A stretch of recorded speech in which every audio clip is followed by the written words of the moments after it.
I was living in a nursing home when my wealthy brother left me a ranch with a hidden fortune in Yellowstone. At that moment, my daughter who had abandoned me appeared and said, "Transfer it to us, we'll take care of you, you ungrateful old woman." When my lawyer walked into the room. My name is Bernice Walsh, and at 67 years old, this nursing home had become my entire world, not by choice.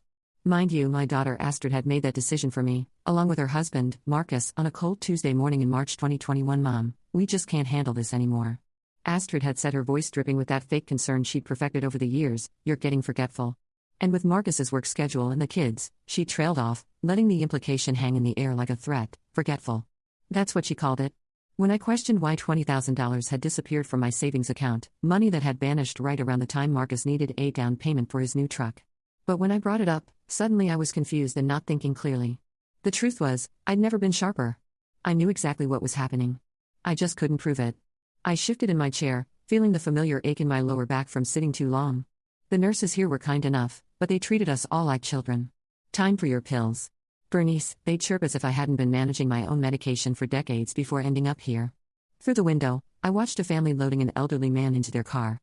His daughter held his arm gently, laughing at something he'd said. The sight made my chest tighten with a familiar pain. When was the last time Astrid had laughed with me instead of at me? I couldn't remember. The memory of our last real conversation still stung. It was Tommy's 8th birthday party, and I'd saved up 3 months to buy him that bicycle he'd wanted. I was so proud watching his face light up as he tore off the wrapping paper, but Astrid had pulled me aside afterward, her face twisted with irritation. "Mom, you can't keep spoiling him like this. It makes Marcus and me look bad when we can't afford gifts like that." Her words had cut deep, especially since I knew she'd spent twice as much on new patio furniture that same week. "I just wanted to make him happy."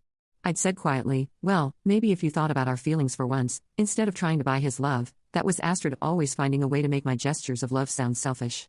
The irony wasn't lost on me that I was now paying $4,000 a month to live in this place, money that came directly from my Social Security and a small pension from my 30 years as a school secretary, money that could have helped with Tommy's college fund or dance classes for little Sarah. Instead, it went to keeping me out of their way. "Bernice," the voice startled me from my thoughts. Janet, one of the day nurses, stood beside my chair with a gentle smile. "There's someone here to see you." A lawyer. My heart stopped. In 3 years, the only visitors I'd had were the occasional church volunteers, and that one time Astrid came for Christmas. She'd stayed exactly 45 minutes, spent most of it on her phone, and left with a hurried excuse about traffic. "A lawyer." I repeated, my voice barely above a whisper. Janet nodded. "He's waiting in the family conference room. Would you like me to walk with you?" I stood slowly, my hands trembling slightly. What could a lawyer possibly want with me? My will was simple, everything to Astrid and the grandchildren, not that there was much left after paying for this place. The walk down the hallway felt endless. Each step echoed in the quiet corridor, mixing with the distant sounds of a television and someone's muffled coughing. The Sunset Manor tried to be cheerful with its pale yellow walls and artificial flowers, but it still felt like what it was, a place where people came to wait. The conference room was small and sterile, with a round table and 4 chairs. A man in his 50s sat waiting, wearing a dark suit that looked expensive. He stood when I entered, extending his hand with a professional smile. "Mrs. Walsh, I'm Jonathan Mills, attorney for the estate of George Walsh." He paused, his expression softening. "I'm very sorry for your loss, George." My older brother George. The room seemed to spin for a moment. Gripped the back of a chair to steady myself. "George's, when did he? 3 days ago. Ma'am, heart attack." It was very sudden. Mr. Mills pulled out a chair for me. "Please sit down." I sank into the chair. My mind reeling. George dead at 72. We hadn't spoken in almost 5 years, not since our last argument about Dad's watch. Such a stupid fight looking back, but pride had kept us apart, and now it was too late. "I know this is a shock." Mr. Mills continued, settling into the chair across from me. "Your brother left very specific instructions about contacting you. He was quite insistent that I handle this personally." He opened a leather briefcase and pulled out several documents. "Mrs. Walsh, your brother has left you something in his will, something significant."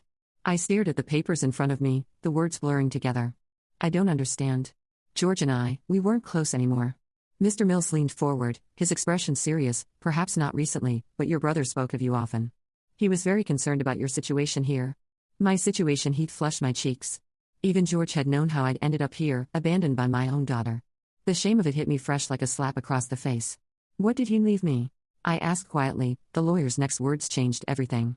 But before he could answer, the conference room door burst open. Astrid stood there, slightly out of breath. Her blonde hair perfectly styled despite the obvious rush to get here. Behind her loomed Marcus. His face set in that stern expression I'd grown to hate. "Mom," Astrid exclaimed, rushing over to me with theatrical concern. "I came as soon as I heard about Uncle George. Are you okay?" Why didn't anyone call me first? I looked at my daughter, really looked at her, the expensive handbag, the designer clothes, the manicured nails, all while claiming she couldn't afford to help with my care. The realization that had been building for years finally crystallized into cold, hard certainty. She hadn't come to comfort me. She'd come because she'd heard about the lawyer. Mr. Mills cleared his throat and glanced between Astrid and me with obvious discomfort. I'm afraid this meeting was scheduled specifically with Mrs. Walsh. Perhaps we could. Oh, that's perfectly fine. Astrid interrupted, settling into the chair next to me without invitation. I'm her daughter, and I help manage all of Mom's affairs. Now she reached over and patted my hand in that condescending way that made my skin crawl. Don't you, Mom? Marcus remained standing by the door, arms crossed, looking like a bouncer. I noticed how his eyes kept darting to the documents spread across the table, trying to read them upside down.